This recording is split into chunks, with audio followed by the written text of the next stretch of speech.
Thank you very much. Thank you. Nice crowd. What a good-looking group of people. Well, we have some very, very good news today, and a lot of good things are happening for our country. Please sit down. My fellow Americans, this is Liberation Day, waiting for a long time. April 2nd, 2025 will forever be remembered as the day American industry was reborn, the day America's destiny was reclaimed, and the day that we began to make America wealthy again. We're going to make it wealthy, good and wealthy. For decades, our country has been looted, pillaged, raped, and plundered by nations near and far, both friend and foe alike. American steelworkers, auto workers, farmers, and skilled craftsmen, we have a lot of them here with us today.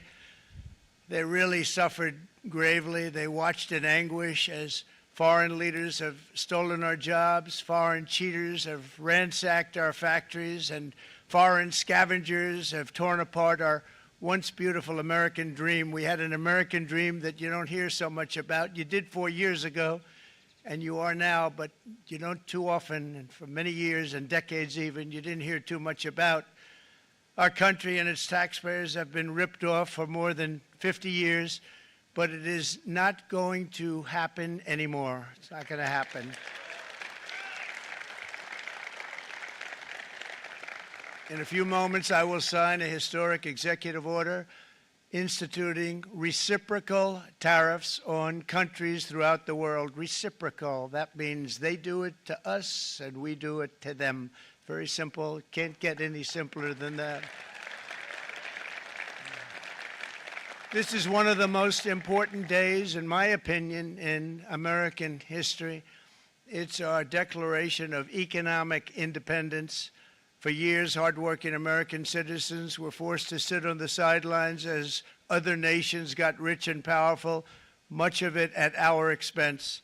But now it's our turn to prosper, and in so doing, use trillions and trillions of dollars to reduce our taxes and pay down our national debt, and it'll all happen very quickly.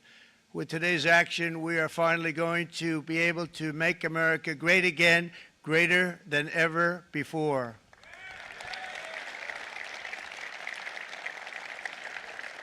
Jobs and factories will come roaring back into our country, and you see it happening already. We will supercharge our domestic industrial base. We will pry open foreign markets and break down foreign trade barriers. And ultimately, more production at home will mean stronger competition and lower prices for consumers. This will be indeed the golden age of America. It's coming back, and we're going to come back very strongly. We're pleased to be joined on this momentous occasion by Vice President J.D. Vance. J.D., thank you. Thank you. Thank you very much. Where are you, J.D.? No, that wasn't too hard to find. I was looking, you know, he likes to take a low-key attitude, so it'd usually be sitting right in front. He's gaining a lot of confidence, Mike, isn't he?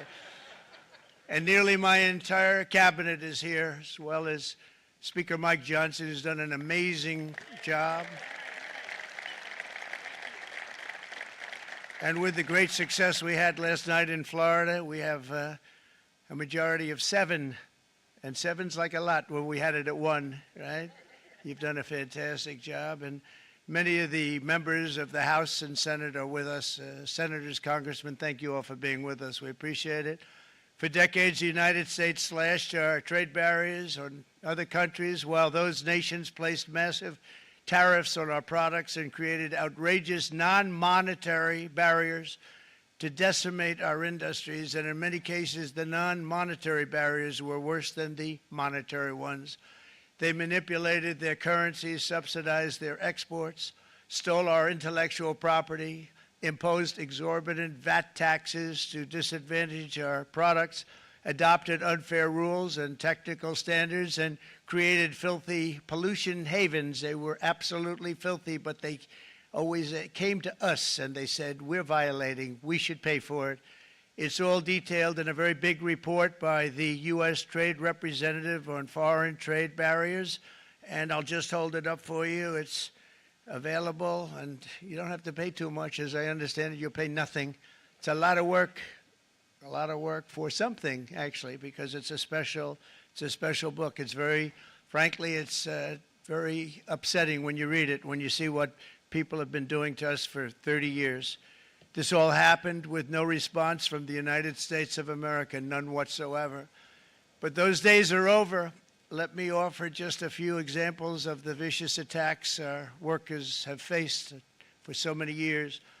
The United States charges other countries only a 2.4 tariff on motorcycles. Meanwhile, Thailand and others are charging much higher prices, like 60%. India charges 70%. Vietnam charges 75%, and others are even higher than that. Likewise, until today, the United States has for decades charged a 2.5 tariff. Think of that, 2.5% on foreign-made automobiles. The European Union charges us more than 10% tariffs, and they have 20% VATs, much, much higher. India charges 70%, and perhaps worst of all are the non-monetary restrictions imposed by South Korea, Japan, and very many other nations. As a result of these colossal trade barriers, 81% of the cars in South Korea are made in South Korea. 94% of the cars in Japan are made in Japan.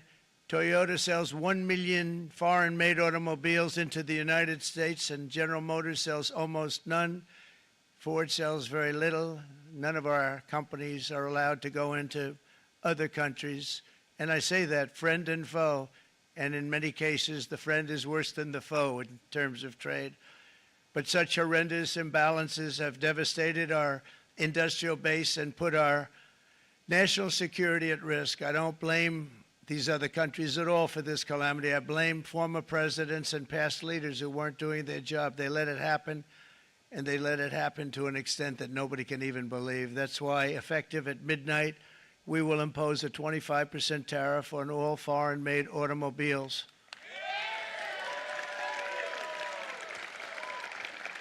Thank you. Brian, I'd like to have you come up here for a second, okay? I just see him sitting. He's been a fan of ours, and he understands this business a lot better than the economists, a lot better than anybody. Brian, say a few words, please, would you? Thank you, Mr. Thank you. President. It's a great honor to have you. Thanks. Thank you, Mr. President.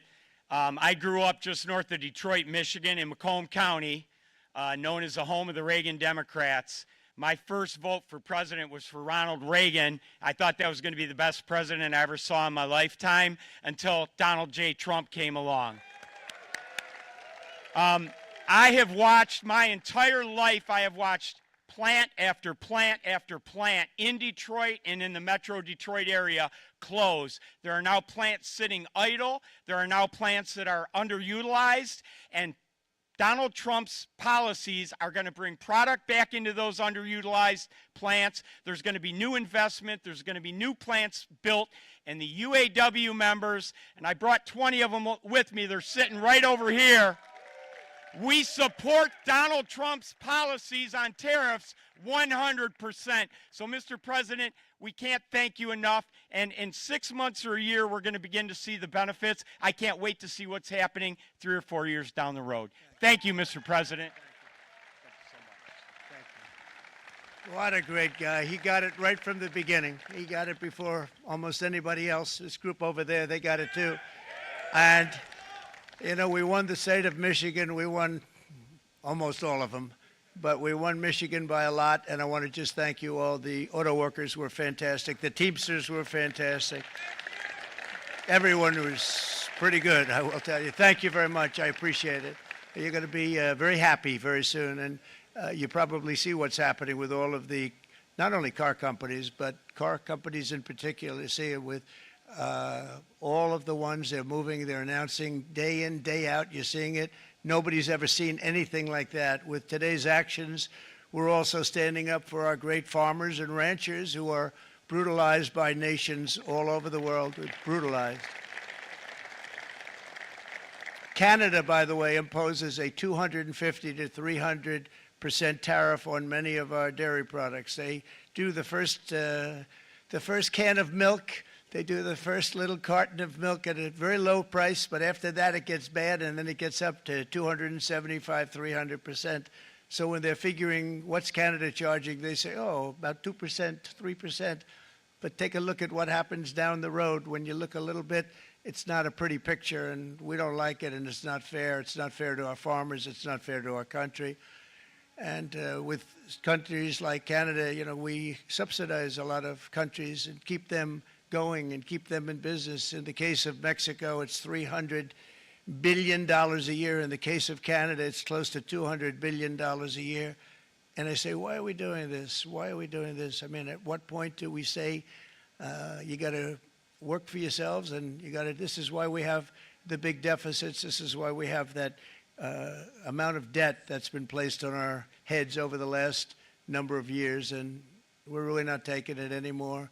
Through non-tariff barriers, the European Union bans imports of most American poultry. You understand? They say, we want to send you our cars, we want to send you everything, but we're not going to take anything that you have. Australia bans, and they're wonderful people and wonderful everything, but they ban American beef, yet we imported $3 billion of Australian beef from them just last year alone. They won't take any of our beef. They don't want it because they don't want it to affect their farmers. And you know what? I don't blame them, but we're doing the same thing right now, starting about midnight tonight, I would say. And China charges American rice farmers an overquota, it's called, a tariff rate of 65%. South Korea charges 50%. Actually, they charge different, from 50% to 513%. And Japan, our friend, charges us 700%. But that's because they don't want us selling rice, another thing. Who can blame them, Madam Secretary? Agriculture, great job you did on eggs, by the way. The egg prices came down 50%. You got them down 50%. Once we got involved, they were going through the sky. The egg prices, they were going through the sky, and you did a fantastic job. Now we have lots of eggs, and they're much cheaper, down about 59% now, and they're going down further. We charge 2.8% for so many things that other countries are charging 200%, 300%, and 400% for. If imposing tariffs and protective barriers made nations poor, then every country on earth would be racing to eliminate these policies, and China would be the first on line. They run a very strong country, but they're not first in line, and the American people are paying a very big price. From 1789 to 1913, we were a tariff-backed nation, and the United States was proportionately the wealthiest it has ever been. So wealthy, in fact, that in the 1880s, they established a commission to decide what they were going to do with the vast sums of money they were collecting. We were collecting so much money so fast, we didn't know what to do with it. Isn't that a nice problem to have? What do you think, Marco? Good problem? Marco would love that problem. But we don't have that problem anymore, but we're not going to have it very much longer, I will tell you. But they collected so much money, they actually formed a commission to determine what they were going to do with the money, who they were going to give it to, and how much. Then in 1913, for reasons unknown to mankind, they established the income tax so that citizens, rather than foreign countries, would start paying the money necessary to run our government.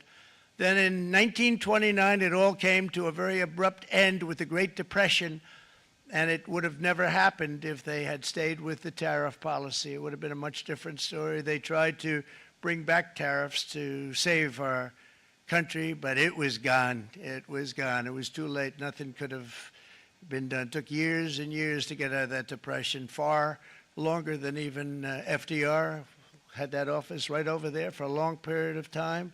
The ramp system, that's rather intricate, was built because of him, and every time you walk up, you think of him, and he did a great job in many ways, but it lasted long beyond his terms, as you know. But it's not too late any longer, and we're going to start being smart, and we're going to start being very wealthy again. We're going to be wealthy as a country because they've taken so much of our wealth away from us. We're not going to let that happen.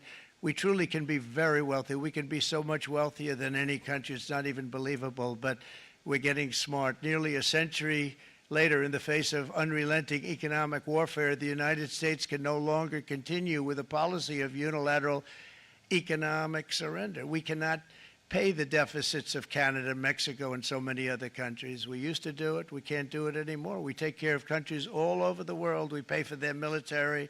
We pay for everything they have to pay. And then when you want to cut back a little bit, they get upset that you're not taking care of them any longer. But we have to take care of our people, and we're going to take care of our people first. And I'm sorry to say that.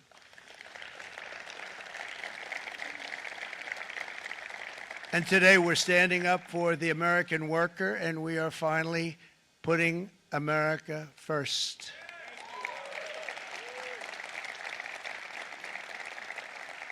In Sleepy Joe Biden's last year in office, the United States hemorrhaged 100,000 manufacturing jobs, and the number was going through the roof at levels never seen before. And our trade deficit reached a record $1.2 trillion, which is unheard of. Since the beginning of NAFTA, the worst trade deal ever made, it was a horror show. I was able to terminate it. They all said you'd never be able to get it out. We had to get approval from Congress to get it terminated. We had to live with that deal. It was the worst trade deal ever made by far. But since the very beginning of NAFTA, our country lost 90,000 factories. Think of what that is, 90,000. Think about putting a map up and putting tax on it. You wouldn't have enough room. 90,000. I said, is that possible? We had it checked 4 different times, and it was actually somewhat higher than that. And 5 million manufacturing jobs were lost while racking up trade deficits of $19 trillion. That was the worst trade deal ever made. As a result of these gigantic losses, foreign nations now own $26 trillion more of American assets than think of this, than the Americans own of their own foreign assets or other foreign assets. The United States can no longer produce enough antibiotics to treat our sick. We have a tremendous problem. We have to go to foreign countries to treat our sick. If anything ever happened from a war standpoint, we wouldn't be able to do it. We import virtually all of our computers, phones, televisions, and electronics. We used to dominate the field, and now we import it all from different countries. A single shipyard in China now produces more ships every year than all of the American shipyards combined. Think of that. And it was a business that we used to dominate. We used to dominate it totally. In short, chronic trade deficits are no longer merely an economic problem. They're a national emergency that threatens our security and our very way of life. It's a very great threat to our country. And for these reasons, starting tomorrow, the United States will implement reciprocal tariffs on other nations. It's been a long time since we even thought of that. We used to think about it a lot. We didn't think about it for many decades, and you see what's happened. For nations that treat us badly, we will calculate the combined rate of all their tariffs, non-monetary barriers, and other forms of cheating. And because we are being very kind, we're kind people, very kind. You're not so kind when you got ripped off with your salaries. My auto worker friends and my Teamster friends and all of the unions that typically voted Democrat, they're not voting Democrat anymore because worker, whether union or non-worker, they're for the Republicans now. That's what happened. But we will charge them approximately half of what they are and have been charging us. So the tariffs will be not a full reciprocal. I could have done that, yes, but it would have been tough for a lot of countries. We didn't want to do that. I'd like to see the chart if you have it. Could you bring it up, Howard? This is our great Secretary of Commerce, Howard Lutnick. Thanks, Howard. So if you look at that, China, first row, China, 67%. That's tariffs charged to the USA, including currency manipulation and trade barriers. So 67%, I think you can, for the most part, see it. Those with good eyes, with bad eyes. We didn't want to bring, it's very windy out here. We didn't want to bring out the big charts because it had no chance of standing. Fortunately, we came armed with a little smaller chart. So it's 67%, so we're going to be charging a discounted reciprocal tariff of 34%. I think In other words, they charge us, we charge them less. So how can anybody be upset? They will be, because we never charge anybody anything, but now we're going to charge. European Union, they're very tough, very, very tough traders. You know, you think of European Union, very friendly. They rip us off. It's so sad to see. It's so pathetic. 39%, we're going to charge them 20%, so we're charging them essentially half. Vietnam, great negotiators, great people. They like me, I like them. The problem is they charge us 90%. We're going to charge them 46% tariff. Taiwan, where they took all of our computer chips and semiconductors. We used to be the king, right? We were everything. We had all of it. Now we have almost none of it, except the biggest company is coming in. We're going to end up with almost 40%. Lee Zeldin's working to get their approvals. And it's an amazing company. Mr. Wei, of one of the great companies of the world, actually. They're coming in from Taiwan, and they're going to build one of the biggest plants in the world, maybe the biggest for that. But 64%, we're going to charge them 32%. Japan, very, very tough, great people. And again, I don't blame the people for doing it. I think they're very smart in doing it. I blame the people that sat right in that Oval Office, right over there, right behind the Resolute desk or whichever desk they chose. Japan, 46%. They would charge us 46%, and much higher for certain items like cars, you know, little items like cars. 46%, we're charging them 24%. India, very, very tough, very, very tough. The Prime Minister just left, and he's a great friend of mine, but I said, you're a friend of mine, but you're not treating us right. They charge us 52%. You have to understand, we charge them almost nothing for years and years and decades, and it was only 7 years ago when I came in, we started with China and charged them. We took in hundreds of billions of dollars from China in tariffs, and they understood, honestly. President Xi understood. He said, look, I understand, and the other countries, and they all understand. We're going to have to go through a little tough love, maybe, but they all understand. They're ripping us off, and they understood it. Prime Minister of Japan, Shinzo Abe. He was a fantastic man. He was unfortunately taken from us, assassination. But I went to him and I said, Shinzo, we have to do something. A trade is not fair. And he said, I know that, I know that. And he was a great gentleman. He was a fantastic man, but he understood immediately what I was talking about. I said, Shinzo, we have to do something. He said, I know that. And we worked out a deal, and it would have been a much better deal, but frankly, there were many years left in the deal that was made previous to my getting there, but it was something. If you look at Switzerland, 61% to 31%. Indonesia, Malaysia, Cambodia. Oh, look at Cambodia, 97%. We're going to bring it down to 49. They made a fortune with the United States of America. United Kingdom, 10%, and we'll go 10%. So we'll do the same thing. South Africa, 60%, 30%, and they've got some bad things going on in South Africa. You know, we're paying them billions of dollars, and we cut the funding because a lot of bad things are happening in South Africa. The fake news ought to be looking at it. They don't want to report it. Brazil, 10%, 10%. Bangladesh is 74%. So you see what's going on. Pakistan, 58%. Sri Lanka, 88%. So what we're doing is we're taking not the full, we could take the full 88%. Thanks a lot, Howard. He's doing a very good job. How's he doing, all right? I think you better take it with you. It's not going to last very long. He's going to put it, it's going to follow you down with the wind. I brought a hat just in case it got too windy, but here, would anybody like a hat? I'm not giving it to a cabinet. I'm giving it to the auto workers. Come here.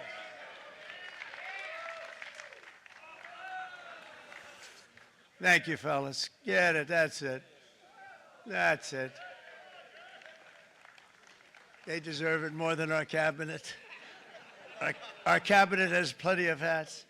But you see the numbers. The numbers are so disproportionate. They're so unfair. At the same time, we will establish a minimum baseline tariff of 10%. You notice that on the chart. And that'll be on other countries to help rebuild our economy and to prevent cheating. So we're going to have a minimum of cheating, and we're going to be very severe on the people that at the gate that watch the tariffs and watch the product coming in, because there's been a lot of bad things happening at the gate because the money is so enormous that you're talking about. There's never been probably anything like it in terms of the enormity, and there are a lot of bad things happen at the people that do the check-in, and they're looking at 10-year jail sentences if they do play. We're going to treat them so good, but if they cheat, the repercussions are going to be extremely strong. Foreign nations will finally be asked to pay for the privilege of access to our market, the biggest market in the world. We're right now the biggest market in the world. We had a great country 4 years ago in terms of the economics. We were doubling up on China. We were doing so well. Nobody was going to catch us, but so much of it slipped away over the last 4 years under Biden. I campaigned on this policy throughout last year, and today that promise was made, and it was also a promise, as you know, that was kept. Promises made, promises kept. To any company that objects to our common sense reciprocal tariffs, again, reciprocal, back and forth, back and forth. And I call this kind reciprocal. This is not full reciprocal. This is kind reciprocal. But what we do is we cut it in half. We charge them. My answer is very simple if they complain. If you want your tariff rate to be zero, then you build your product right here in America, because there is no tariff if you build your plant, your product in America. And we've seen companies coming in like we've never seen before.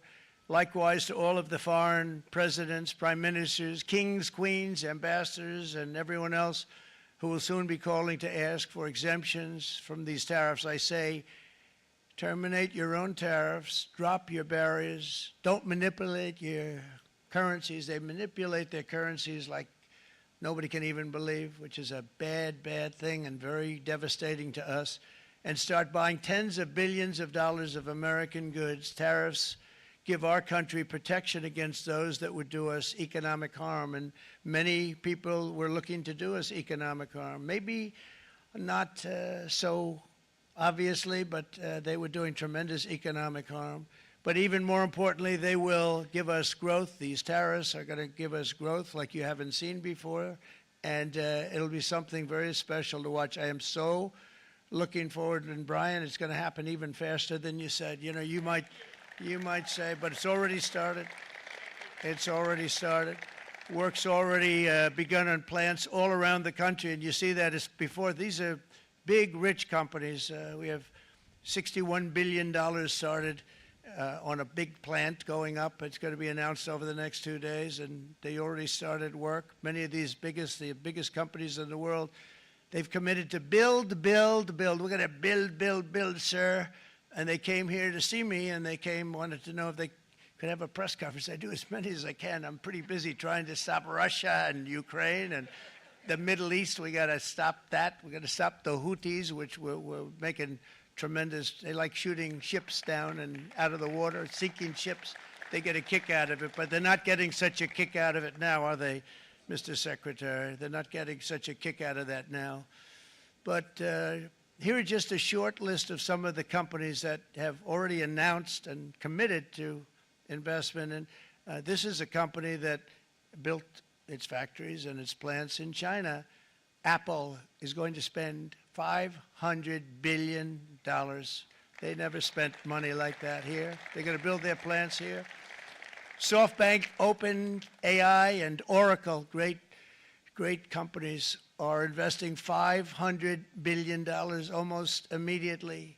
NVIDIA, a hot company, is investing hundreds of billions of dollars. They just announced. TSMC, the biggest, most important company in the world of chips from Taiwan, with no investment from us, is investing $200 billion. And they said the reason was, number one, the election of November 5th, and number two, the tariffs. They don't want to pay the tariffs, and the way they're not paying it is to build their plant here. So we're going to go from almost no percentage. We used to have 100% of the chip market. Now it's all in Taiwan. Almost all of it's in Taiwan. A couple of other countries, but mostly in Taiwan.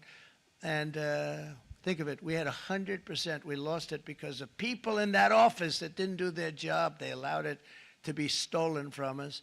Johnson & Johnson, great company, $55 billion.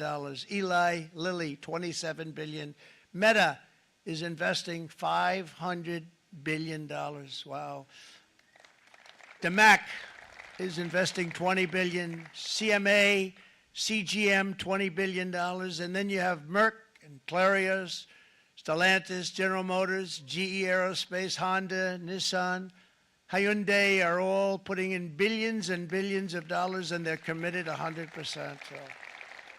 And we've never had, and this is after 2.5 months. This is after just a short, this all took place as soon as we came out with what everybody wanted to do. You know, I watched a gentleman today on television, he used to work with Lee Iacocca, a very respected automobile person, and he said, you know, because they're asking people, and they try and get as many negative people as they can, but they can't find them too much. It's pretty hard to find in terms of what we're doing, especially when they see all this investment.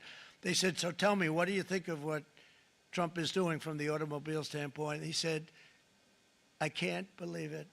Somebody is finally, he's an older guy, real pro, really top guy, with Lee Iacocca. He said, I never thought I'd see the day when this would happen, where somebody had the courage to go and do what has to be done. This is transforming our nation. Our entire nation is going to be transformed, not only with the cars, but on every single other item that's built. We're going to become an industrial powerhouse. And he said that so beautifully today. In fact, I'm going to find out, I'm going to get a tape, and Bruce, I'm going to get that tape, and I'm going to send it to you out in Long Island, and you're going to play it for the people.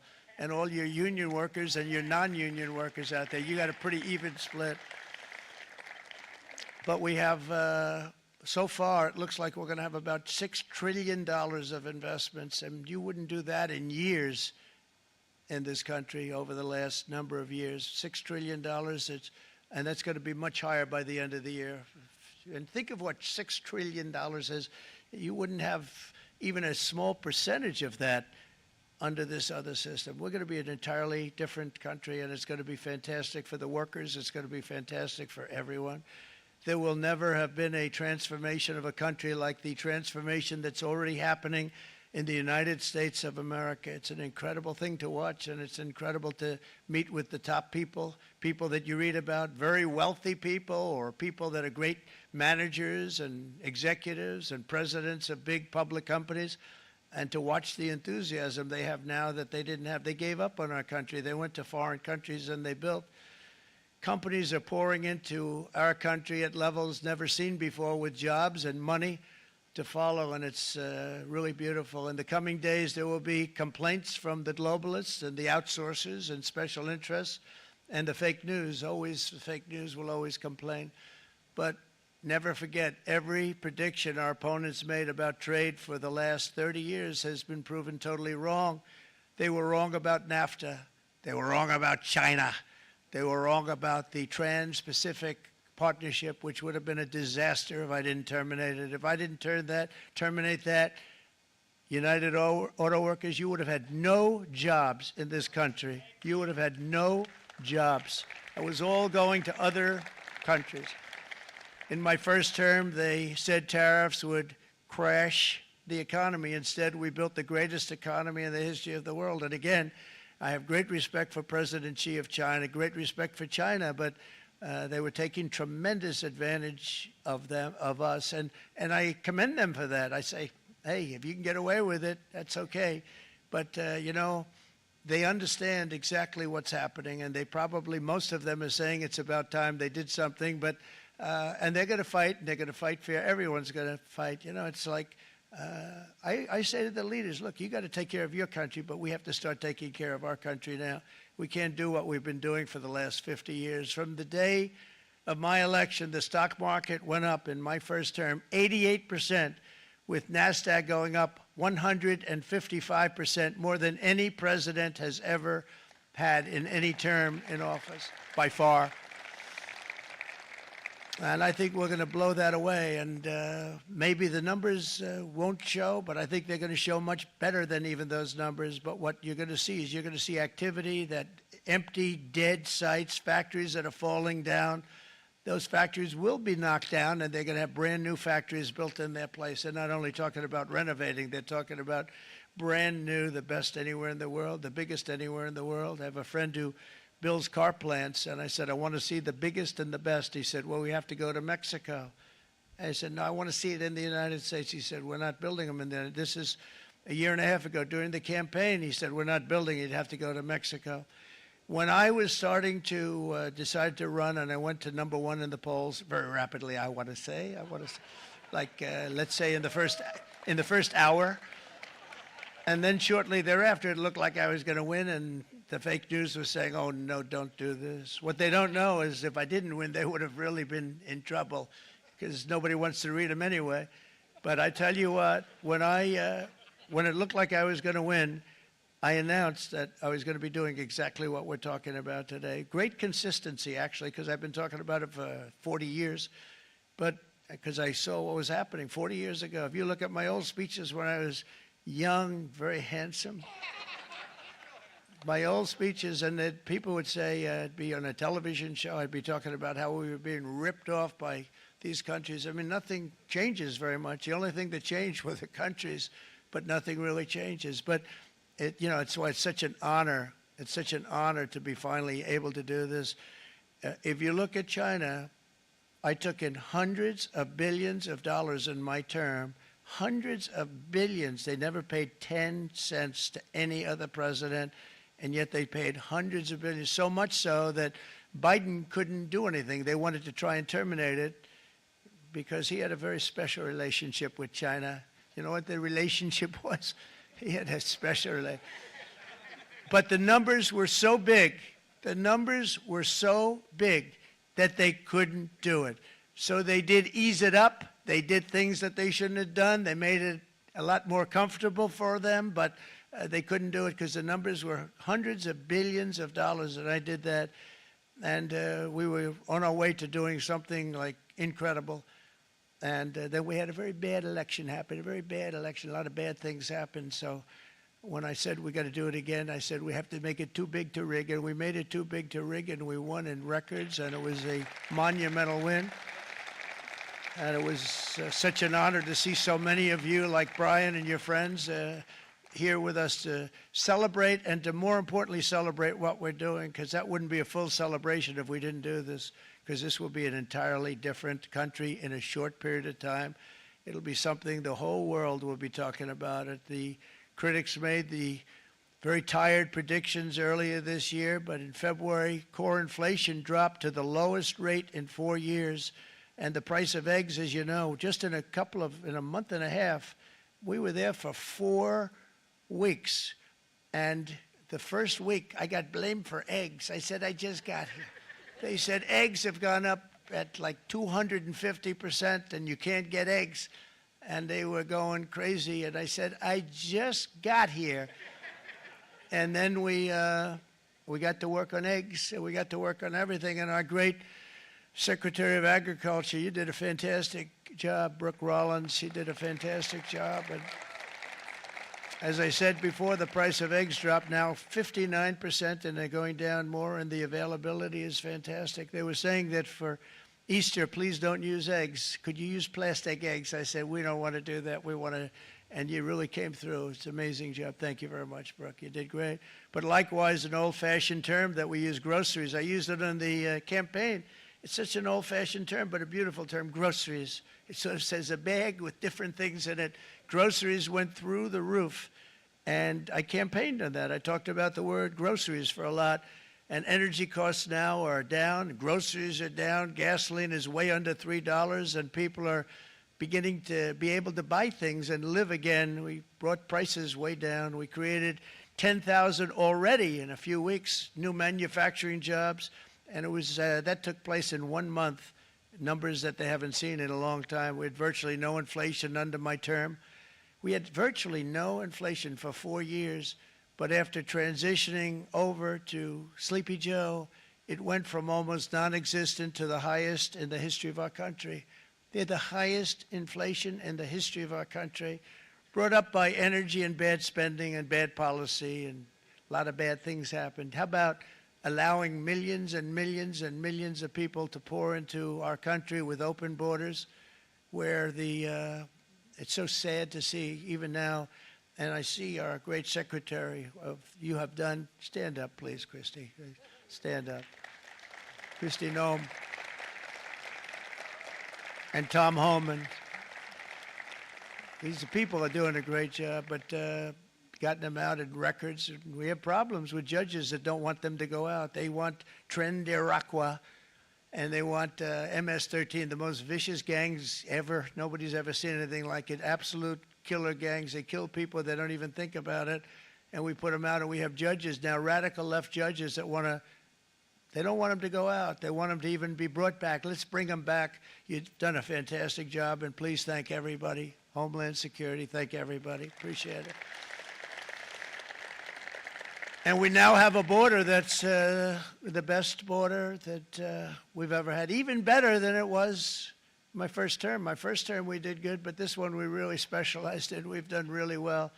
And we had records then. We had the best, safest border. 4 years ago, we had the best border there ever was. And now we have, you've actually matched it and done even better. And we're going to get it down the right way. And we want people, by the way, to come into our country, but we want to come in through a legal process. We want them to come in legally. We need more people. We need people to run these plants and to help the auto workers and the Teamsters and the non-union people and everybody else. But we need people and the farmers.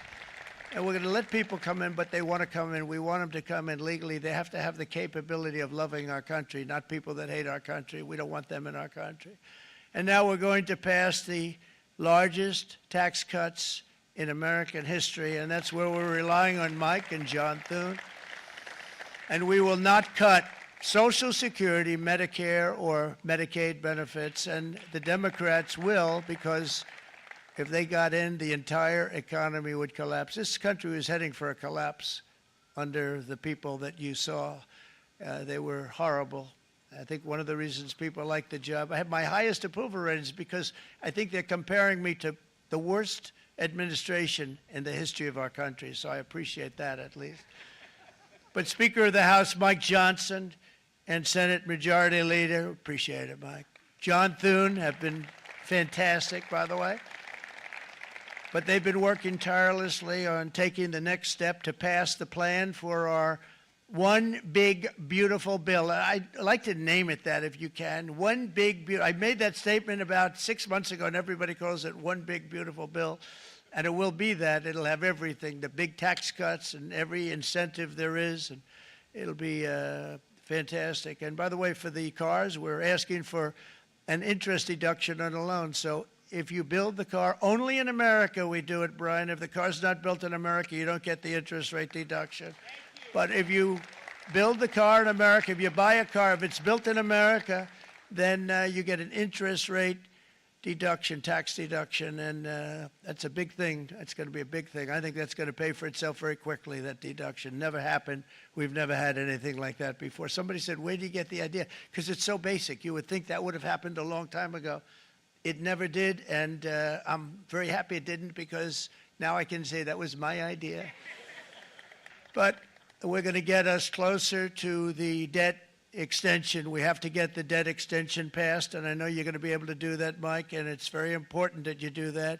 And all of the other things that the Senate budget plan gives us, along with working, because I know they're working together, John and Mike, and the two bills are going very well together. We need to get our shared priorities done, including certain permanent tax cuts. We want the tax cuts to be permanent, spending cuts, energy and historic investments in defense, border, and so much more. We're covering everything. These will be phenomenal. There'll be no bill like this going to straighten. One bill is going to straighten out our country for many, many years to come. And we said, let's just do it and let's get it done. And some guys will love it and some guys will like it a little bit less because they're not getting what they were exactly looking for, but they're getting a lot. They'll never, if we get this done, it'll be the most incredible bill ever passed in the history of our Congress and Senate and congressmen, the senators and the congressmen, many of whom are here today, will be very proud of themselves. I really believe that. It's going to set us on a whole new prosperous path. We're going to cut spending and right-size the budget back to where it should be. We're going to do that very strongly. Thank you, Rick. Thank you. John, thank you. Oh, look at all of our senators over there. Oh, boy. That's a nice group of people. But I won't like them so much if they don't get this bill done. That's a great group, and Congressman, thank you very much. I appreciate it. Tremendous people. The Senate plan has my complete and total support, and the House plan likewise is very similar. They're moving along pretty much at the same clip, and as soon as you're ready, you'll show it to me, and I'm sure it'll have my support, Mike. Every Republican congressman and senator must unify. We have to unify. We can't be separated. We have to get it done. We have to get absolutely everything we can, and we have to take care of the American people. That's the only thing that matters. We have to take care of the American people first. We need to pass this bill immediately, get it done, including debt extension. From this day on, we're not going to let anyone tell us that American workers and families cannot have the future that they deserve. We're going to produce the cars and ships, chips, airplanes, minerals, and medicines that we need right here in America. The pharmaceutical companies are going to become roaring back. They're coming roaring back. They're all coming back to our country because if they don't, they got a big tax to pay. And if they do, I'll be very happy, and you're going to be very happy, and you're going to be very safe. We're going to build our future with American hands, with American heart, American steel, and we're going to build it with American pride like we used to. We're approaching our 100th day as president and have been given credit by a lot of people, actually, even some of the fake news. Can you believe it? Which in this case hopefully isn't fake, for having done more in that time than any other administration in the history of our country in the first 100 days. I think we've had an amazing in terms of what we've done, what we've gotten accomplished. I'd like to see if we can get that war ended and another war from not starting in the Middle East. We have to get Russia. They're losing 2,000 on average, 2,500 people a day, young people, soldiers, Russian. Think of that, 2,500 through some days, but on average, probably over about a 1 week period, it's 2,712, they say. They're losing those soldiers. They're dying. They're being decimated. And they're not from our country, but they're from other countries. But they're human beings. They're from Russia. They're from Ukraine in this period, most of them. And we're going to get it stopped. It's a senseless war that would have never happened if I was president, and it shouldn't be allowed to go on. And I think we're being given good cooperation by Russia and by Ukraine, but we have to get it stopped. It's humanity. It's humanity. It's a terrible thing. This will be a very big moment. I think you're going to remember today. It's going to be a free nation that we're dealing with. We're going to have a very free and beautiful nation. It's going to be Liberation Day in America, and it's going to be a day that hopefully you're going to look back in years to come and you're going to say, you know, he was right. This has turned out to be one of the most important days in the history of our country. God bless you and God bless America. Thank you, everybody. Thank you very much. Thank you. Thank you very much.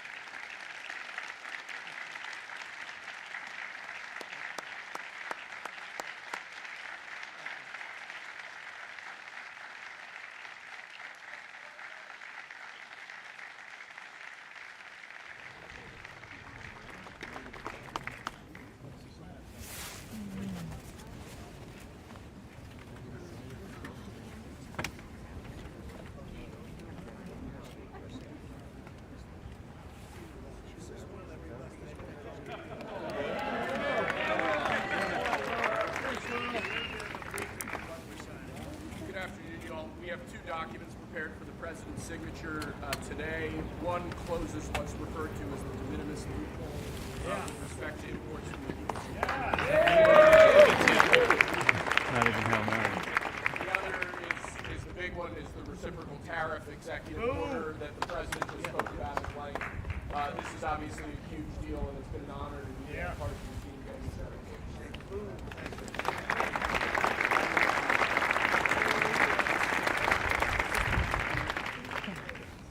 Big stuff.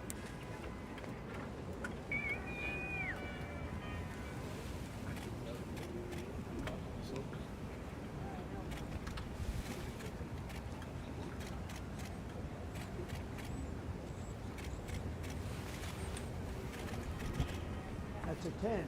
That's a good one. Right.